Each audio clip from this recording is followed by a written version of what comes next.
Good morning, ladies and gentlemen. Jeff, aka GCurse here, wishing you all the best of holidays, Christmas, Kwanzaa, Hanukkah, whatever it is that you celebrate. I hope that it is, that it's treating you nicely and that you are able to be with friends and loved ones. Recently, I posted a poll to see what case would be the special Christmas 2025 installment of Unsolved Mysteries Commentary. The choices were the case of Chucky McGivern and the case of the West End Baptist Church. 8 people voted, and I want to say thank you to everybody who has voted. It was actually pretty close. It looks like Chucky McGivern got 38% of the vote, and the West End Baptist Church got 63% of the vote. So the winner for this Christmas 2025 special installment of Unsolved Mysteries Commentary, it is the case of the West End Baptist Church. Oh my God, this is a case that I can remember watching with my mom. I'm not really a religious type person. I have to see things for me to believe them, so it's difficult for me to put my faith in something that I cannot see. But just because I say that, it doesn't mean that I do not respect, that people, that they have their own beliefs. I respect them, having their beliefs. I kind of go on the whole, you respect me for what I think and what I feel, and I'll respect you for what you think and what you feel. With that said, this case is something unique, ladies and gentlemen. Excuse me. This case is actually something unique, and it is a case that, like I said, me and my mom watched, and my mom loved this case for one specific instance with a little child. She liked the whole case, but it was that little child that really made my mom kind of smile when we first saw this on television. On March 1st, 1950, so this goes back a long time ago, ladies and gentlemen. Over 75 years ago, ladies and gentlemen. Oh boy. Where does time go? Am I right or am I right? Anyway, March 1st, 1950, a group of choir singers were supposed to meet up at the West End Baptist Church to practice their singing. I'm not sure what you would call it, what it's called when you practice your singing, but they were supposed to go there, practice for an upcoming event, possibly, I think it was. Now, I can't recall, I think it was between between 5 and 15 singers. I cannot recall the exact number. But these singers, they're the head person, the teacher, I guess you could say, the teacher had a rule. Basically, you are to report to the church at a specific time if you want to practice. Each and every one of the people who were supposed to be in this choir singing, they each had something happen to them. Everything from being tired to working on their homework. I think one even had car troubles. They each had something happen to them where it made them delayed to getting to the church. Well, one of the people lived nearby the church, and when she left her house to go to the church, all of a sudden the church just exploded. It exploded like, it just went up. It went up, like. Well, suddenly people started coming to the church, and they were thinking that everybody else was in the church and that they were dead.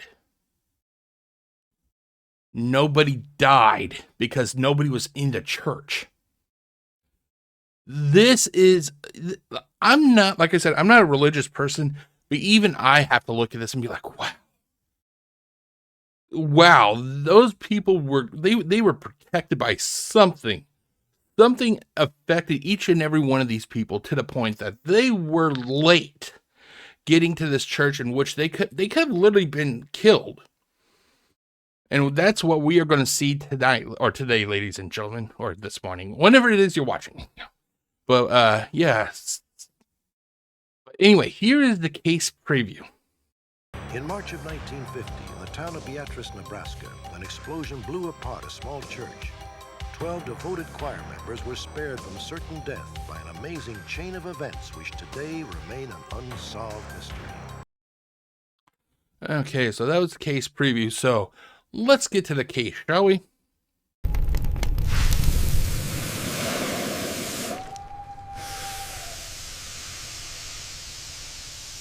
Okay, so this case, it's hard to really say where you can find it. It's on, I think it's still on YouTube. However, I downloaded YouTube's entire Unsolved Mysteries database basically a few years ago. And from what I have, it is actually part of season 2, episode 2. However, when I went to YouTube a few days ago in preparation for getting this all ready, I went to season 2, episode 2 of Unsolved Mysteries, and it was not there. It's like that. What I think it is that they're doing, I think that they're shifting cases around, they're re-uploading videos or whatnot. But yeah, so it wasn't there. I ended up having to go through my library of stuff, so I'm not sure what the deal is, but my library says that it's part of season 2, episode 2. You go to YouTube, and it wasn't there when I last looked, so it's hard to really explain. But anyway, this case, it continues to show how good Unsolved Mysteries was during those first two seasons, exactly those first two, or roughly those first 2 seasons. It could have been like season 3 also, but it was just a way that there was the filming and the recording and everything, the audio, everything about this case was, it was like chef's kiss, But enough about me gushing at a TV show that I love. Let's get on with it, shall we? So turn this on. 3, 2, 1.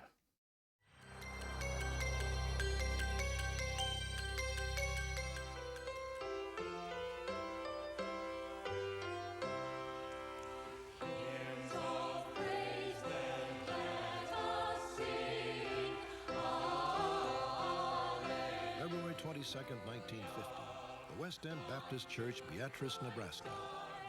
Between the years of 1920 and 1950, choir director Martha Paul ruled the roost every Wednesday night.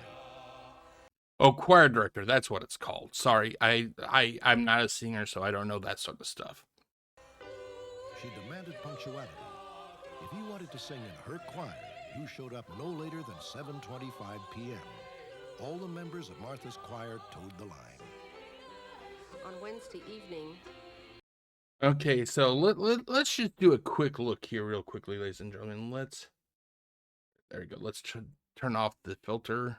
Here, let's do it this way. Hold on. Let's go back to about there. Let's turn off there you go. So I'm going to count how many people are. Let's see, they've got 1, 2, 3, 4, 5, 6, 7, 8, 9, 10. It looks like possibly 11 individuals. I'm counting, not including the director herself, so 12. I just can't really tell for sure if there's anybody in the front. So let's say between 10 and 12 individuals. Okay, let's turn this back on. Mother expected all of us to be punctual. No one was ever really late. There might have been very, very few circumstances, but most often everyone was there all the time. I really can't think of a time that anyone came late. Well, I can really say that, it's kind of disrespectful if you're really wanting to do something like this with a group, and they're like, hey, you have to be here at this time. If you don't show up, or you show up late, it's really kind of disrespectful, because everybody else, they attempted to get there on time and whatnot. I mean, it's like it's only the respectful thing to do,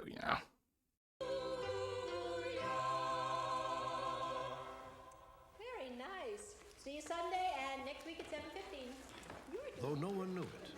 that night would be the last choir rehearsal in the West End church. 1 week later, the members of the choir became part of a baffling unsolved mystery. Some call it a strange coincidence, but others believe it was something more.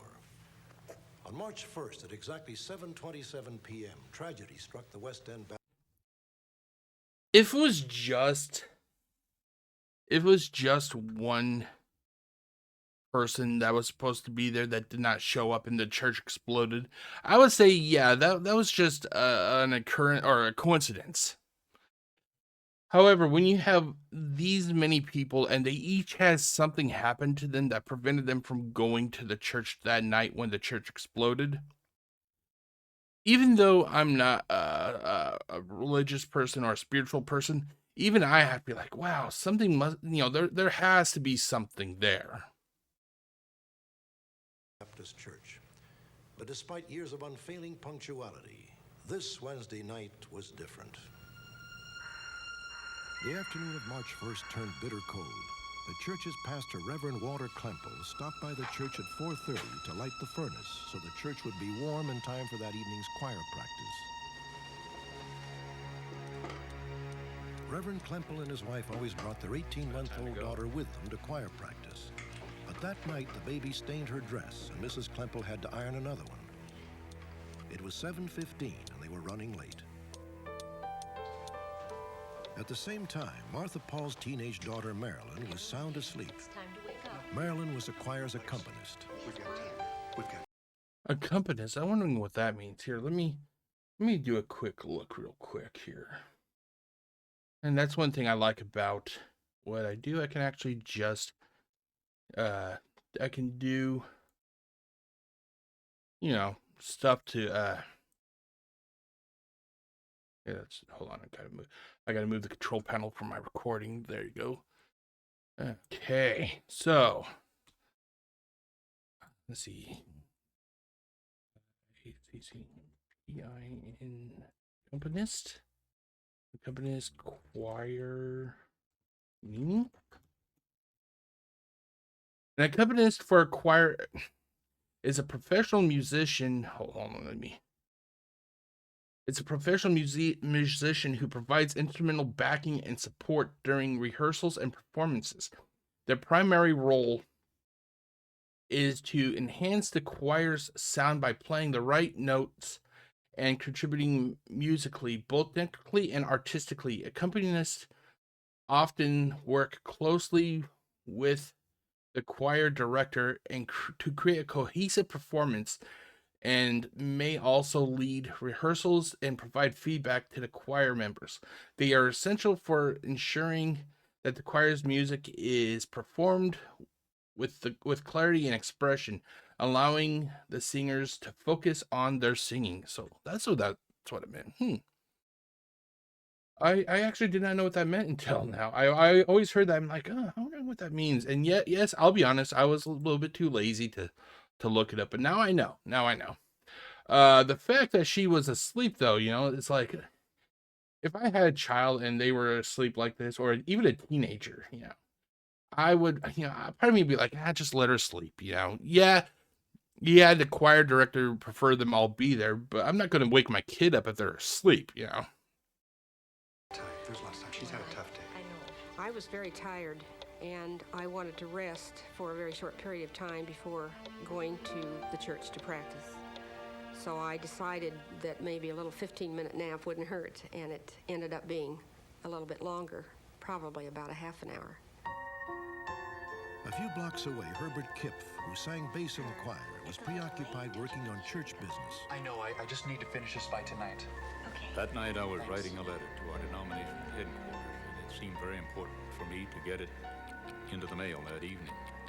Can you see how this is all starting, where everybody is being distracted or delayed? I don't want to say distracted, but they're being delayed. Oh my God. Like I said, I can't, I can't just say, oh, it's a coincidence, because there were so many people that were impacted by this. If it was just one person, yeah. But when you have person after person after person after person, and they each have a unique reason, one fell asleep, and as we were about to see here, another one was writing a letter to the church and everything. Fact of the matter is, my mother was hounding me to get going because the time was late already. But I felt it was more important to get it in the mail and drop it on the way to church. Well, what happened then? 18-year-old Lucille Jones, who sang Alton, let herself get hooked on a radio program that night. Anyone we know? I turned on the radio to listen to This Is Your Life, so I just sat down and listened. I honestly cannot imagine what it'd be like nowadays if we didn't have television or the internet, and our main mode of entertainment was radio shows. Part of me has always wondered what it would be like to go back, to 1950, where technology wasn't as advanced as it is now, and we basically kind of lived a more simple life. That is something I would love to do. Like I said, just go back in time, And I thought, well, I'd have time to make it up there on time. I don't know why I turned it on that night, but I turned it on. They said this was going to be Edgar Bergen's life, and I just decided I was going to listen to it. You don't seem very Lucille was also responsible for picking up another choir member, but tonight she didn't care. Edgar Bergen was worth being late for. Save something for the second act? At 7:23, LaDonna Vandergrift, a 15-year-old soprano in the choir, was struggling with a geometry equation. God, math.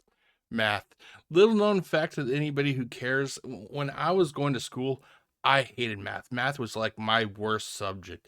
I would rather do like laps in PE, running my fat ass all around. I'd rather do that than any sort of math. I just hated math with a passion. She was determined to find a solution before she left for rehearsal. But the problem was difficult, and LaDonna was running late.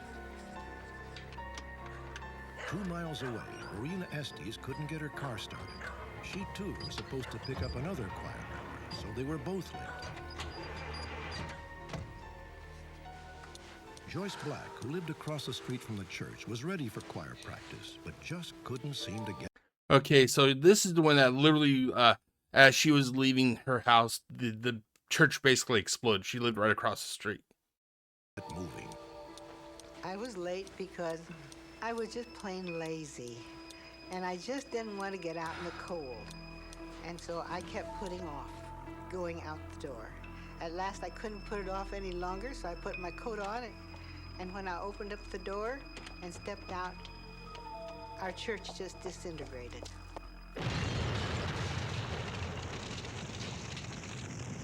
All over town, the lights went out. Okay, this is the scene here that made my mom kind of gush when she was alive, and we saw this back in the I think it was like the late 80s, possibly, I think it was. But this is the scene right here. Uh-oh.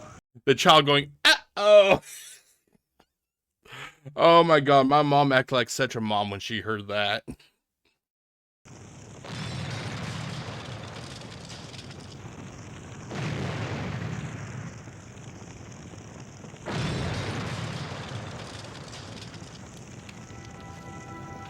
What really impressed me was our sheet music and our songbooks. Flying. You know what this is, ladies and gentlemen? You know what this is? This is God's way of saying, you're supposed to keep singing. Now you're going to sing out here, but you're still going to sing. In the air, we had a lot of those things. It was really something to see. A real nice choir book fell right near me, and it was in pretty good condition. So I picked it up. I didn't think anybody'd care, because I wanted to keep it. Minutes after the explosion, the choir members began to arrive, each one thinking that the others had perished. Can you imagine what that'd be like? Say you're the one doing the math. You're the one that was working on the math problem. You're making your way to the church, and all of a sudden you see the explosion and everything. You're thinking, oh my God, all my friends are there. Can you imagine the feeling of like dread that you would have? I'm not sure if it happens to anybody else, but when I get spooked, or I get startled, or I get scared, I get this weird sensation that goes down my spine. It's kind of like a weird cold feeling, you know, like it's hard to explain, but to me it feels like it's if being grasped by death ever had a feeling, that's what it would feel like. Like,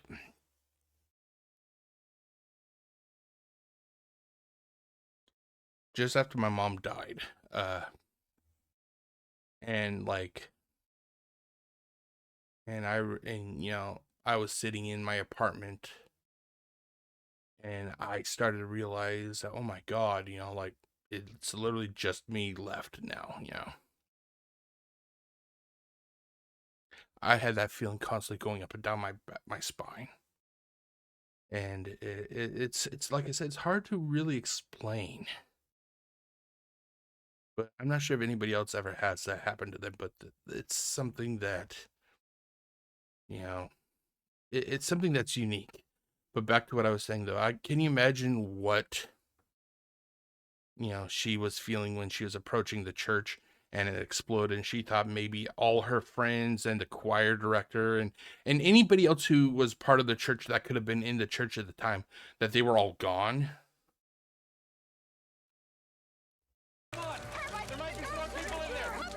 Frantically, choir members searched the rubble for survivors. One by one, all of them straggled in, each fortuitously late for his or her own reason. When we found out that everyone was safe and that no one was in the explosion, we were standing there holding each other's hands, and one of the members said, "Let's give thanks to God," and we offered a prayer of thanksgiving that we were indeed spared and that no one lost their life. Like I said, I can't say that, you know, even though I do not believe in that sort of stuff, I can't just, you know, kind of wave it off, you know, because like I said, it's the fact that there were so many people. There's so many people and they each had something happen to them, you know, like that caused them to be late.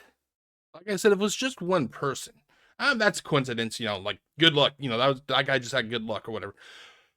But all these people, they each had something happen to them, and it's like, wow. Wow. In this explosion. Thank you for keeping us all together. If this had been a busload of people stopped by a flat tire or any such occurrence, it might be considered a coincidence. But where you have 10, 12, 15 people scattered throughout the entire city, and each of them detained by some trivial little thing, each different thing, it can't be. When I realized what had happened, I thought, well, if I wouldn't have been listening to This Is Your Life, my life would have been over.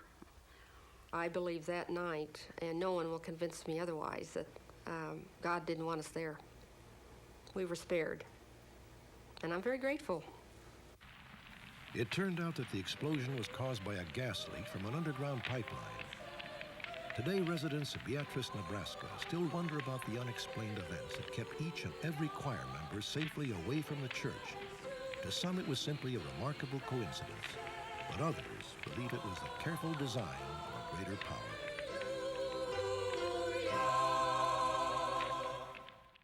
Okay, so that was the case of the West End Baptist Church. So let's get to the wiki, shall we? If you are new to this series of videos that I like to produce, I just want to say thank you, you know, for taking the time to watch this video. And if, like I said, if you're new, this is the portion of the video where I go to the Unsolved Mysteries wiki and I look up the case to see if there's been any further updates that was not televised. Now, this seems to be a pretty case, you know, pretty open and shut case, basically. So let's get on with it, shall we? So, West End Baptist Church. Real name was the West End Baptist Church. The case is Unexplained Phenomenon. Location was Beatrice, Nebraska, and the date was March 1st, 1950, even though in the video, I think they said it was like February 27th or something like that, so. And we already know the case details. Here's a picture of Reverend Klempel and his family. The child in the background here is the one that they had to get a new dress ready, and that's why they were late getting to the church. And then we have Martha Paul here. I can't recall what, I think this was a lady who had, I think she was the one that had car troubles. I may be wrong. I can't recall. But okay. So we already know what kind of the case was. So I'm just kind of going to scroll down to the extra notes. Okay, so this case first aired on the January 3rd, 1990 episode. It was originally supposed to air on the December 20th, 1989 episode, but it was delayed. Oh, I think they missed a chance. They missed a chance, ladies and gentlemen. They actually missed a chance to have this aired just before Christmas. Can you imagine what kind of feel-good case this could have been just before the holidays? Oh, wow. They really dropped the ball on that one, if you ask me. Hold on, I'm just going to fix my audio. There we go. Hopefully that's not too loud for you guys. It was also featured on Urban Legends and That's Incredible, and was the basis for a fact segment on Beyond Belief. It was also mentioned in the book The Angels of Cokeville and Other True Stories of Heavenly Intervention, which focused on the Cokeville Elementary School explosion. I actually just even covered the Cokeville Elementary School explosion a few weeks ago. You can see that in the playlist of these videos. A researcher for the show discovered this story after reading about it in a book called Amazing Coincidences. For the footage of the explosion, the producers chose a church in Unadilla, Nebraska that was slated for demolition and planned to blow it up.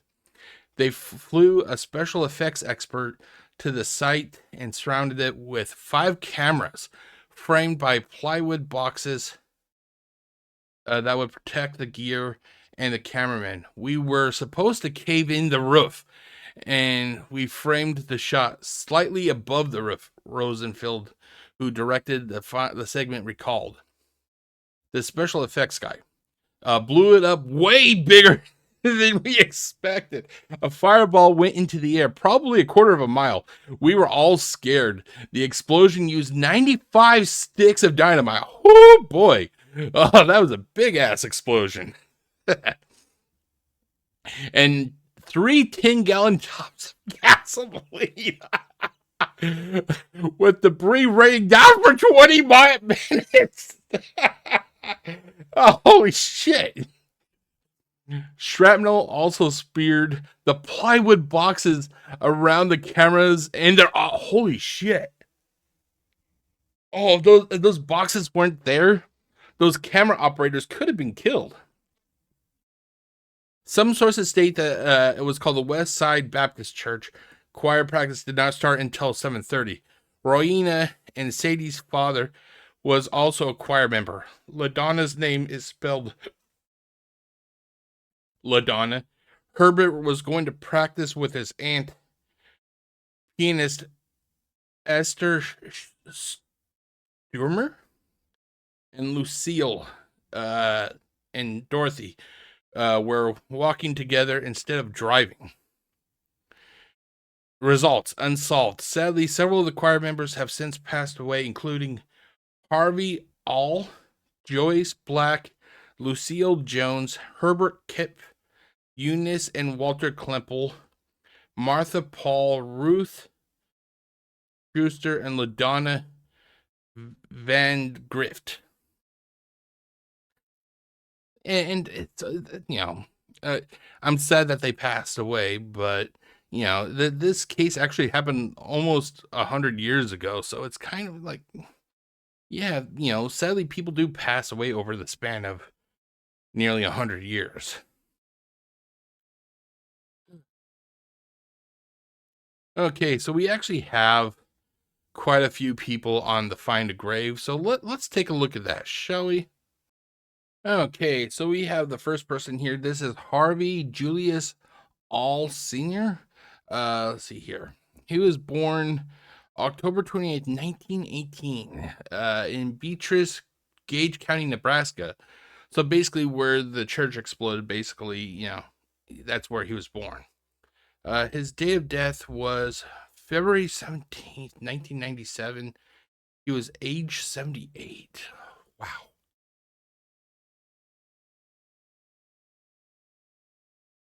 He passed away in Bullard, Smith County, Texas, USA.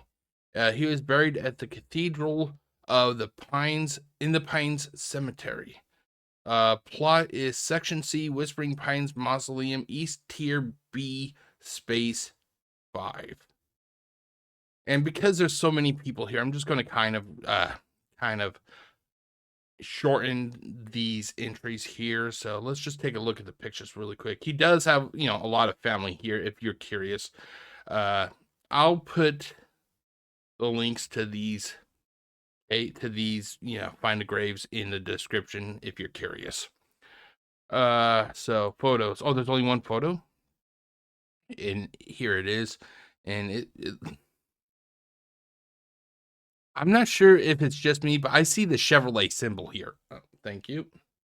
I see the Chevrolet symbol here. And I want to say, oh, the guy must be a Chevy fan. Yeah. But, so this is basically the only picture they have for him. Up next, we have Joyce Black. Oh, this is the one that, if I remember correctly, this is the lady who actually kept the book of songs because, the church blew up. Nobody's going to really need it for the time being. Okay, so, Joyce Charlotte Black Larimore. Date of birth was September 13th, 1916 in Beatrice, Gage County, Nebraska also. Date of death was July 5th, 2005. She was 88 years old. She passed away in Adams, Gage County, Nebraska, USA. She was buried at the Evergreen Home Cemetery in Beatrice, Gage County, Nebraska, USA. Okay, and then he has, a large family also. And we actually have some photos of her. And this was from Unsolved Mysteries. This was the relaunch of Unsolved Mysteries. This was the Dennis Farina hosted series of Unsolved Mysteries. You can tell due to the title here. And then you have her resting place. And then you have her family. It's really kind of... I say this a lot for some of these older cases. It's really kind of jarring when you learn that the people who are in the case are gone. I have seen cases and I have covered cases where almost everybody, if not everybody involved in the case, is now dead. So it's one of those it's one of those humbling experiences, I guess you can really say. Up next, we have Martha Paul. Okay. Wow, she was born December 5th, 1893.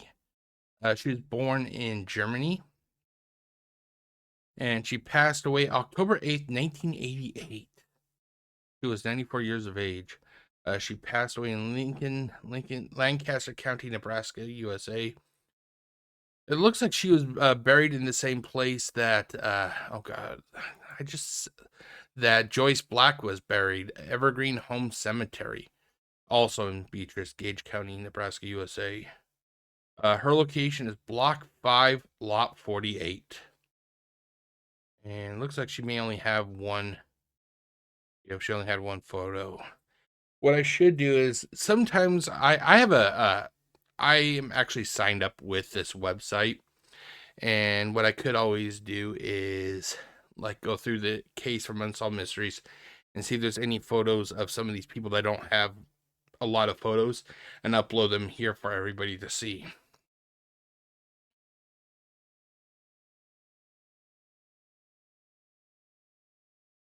I look back here, I wasn't even 6 or 7 years old when she passed away.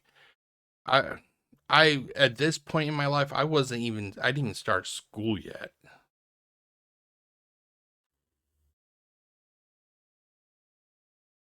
Up next, we have Herbert Kipf.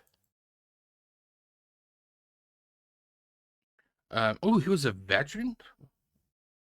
I salute you, Mr. Kipf. Herbert Alfred Kipf.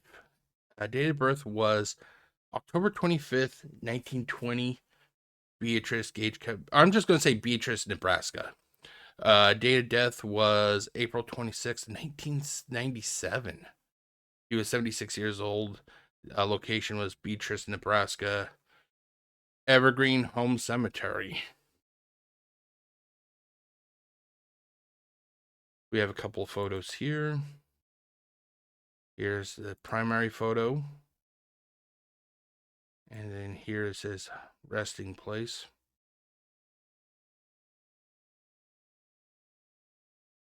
And let's see here. Does he have a lot of family? Oh, they only have his parents listed.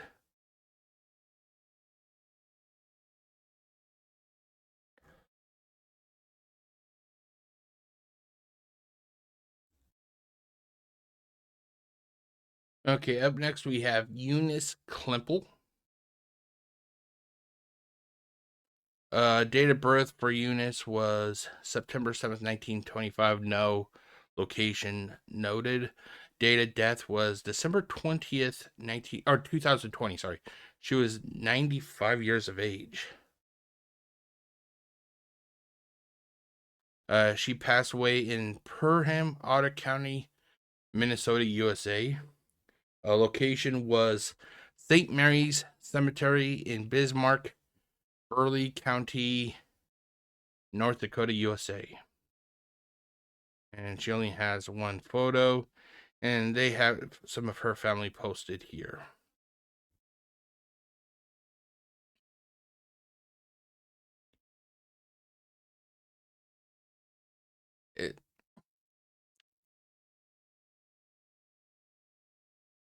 The sad thing is, pretty soon everybody who was involved in this case, if they already haven't, everybody's going to be gone, which is kind of sad. Walter Hugo Klempel. This was the husband of, I think it was not the choir director. I may be wrong about that. Date of birth, June 17th, 1913. Date of death, October 10th, 1997. Burial was at St. Mary Cemetery in Bismarck, North Dakota. And here's his family and everything.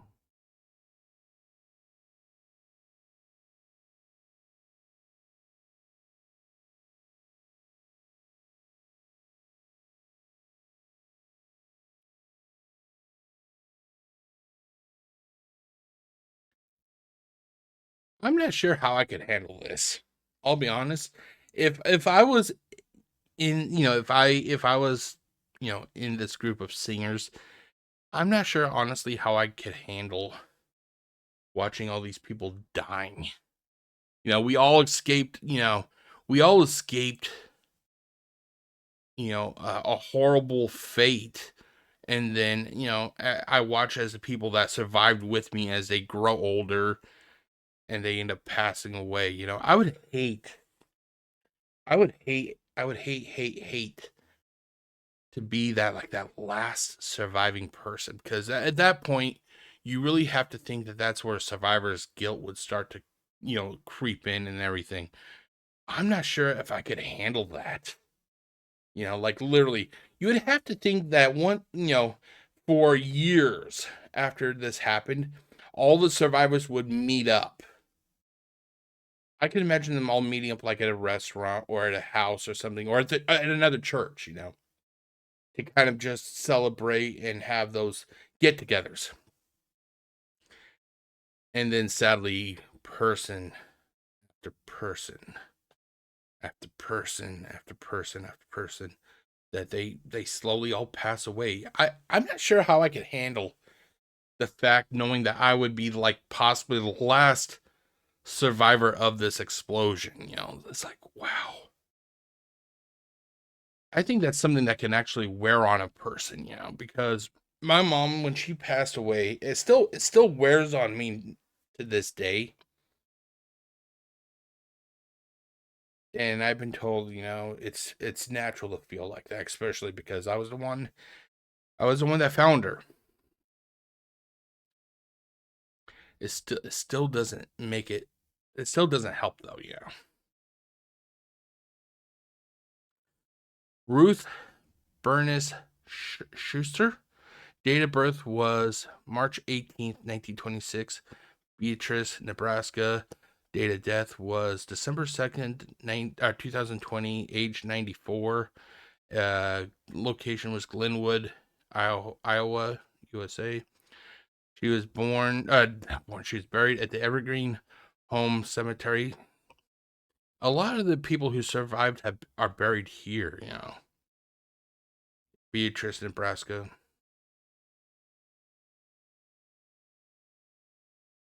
It's kind of sad that all we have left, like we don't have any real pictures. All we have left, is basically a stone emplacement. That just kind of drives me nuts, like you can do during your life you can do a lot, like me, I helped well, I don't want to say I helped, I still do. I help students who are who are at a mental disadvantage. But ultimately, at the end, me, you, everybody, we're all going to end up something like this. And that, that just drives me nuts. That drives me nuts. No matter how much good you do, no matter how many people you help, ultimately, you end up in the ground like this. And the thing is, in the many books that I've written and that I continue to write, one of the constant, universal constants that my characters always have to learn is that ultimately death is the outcome. It's the outcome to life, basically. You live, you live, and then ultimately you have to die. But it still doesn't mean you have to like it. It still doesn't mean you have to like it at all.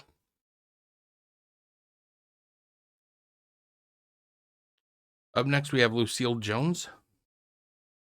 Okay, now this, I think this was one of the ladies who may have had car trouble. I may be wrong, though. Date of birth, December 22nd, 1931. Location was Table Rock, Nebraska. Date of death was September 27th, 2014. She was 82 years of age. Lincoln, Lancaster County, Nebraska. She was buried at the Lincoln Memorial Park in Lincoln, Nebraska. I'm wondering if this is the same location where there was a case I haven't covered yet about a lady who was killed by a guy who she had feelings for. She lived in an bottom floor apartment, and he lived in the upstairs apartment, and he was like a former police officer. I'm wondering if this is the same Lincoln, Nebraska. Anyway, location is Unit 1, LC 29.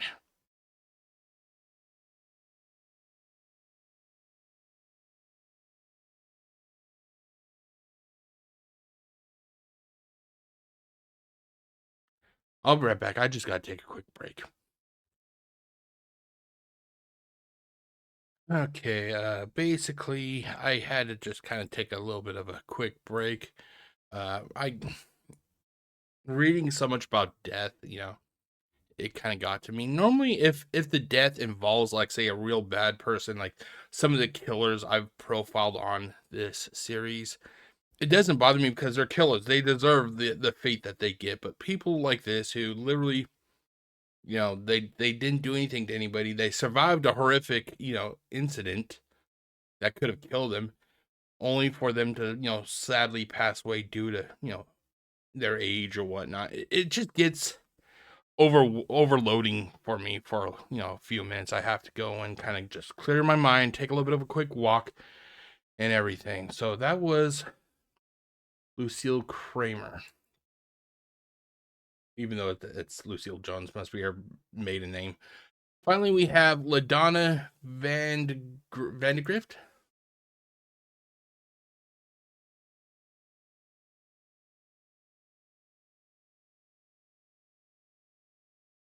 LaDonna June Donna Vandegrift Stewart.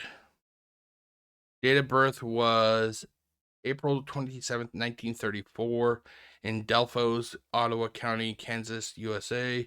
Date of death was May 2nd, 2017. She was 83. Location was Panama, Nebraska. She was buried at the Panama Cemetery in Panama, Nebraska.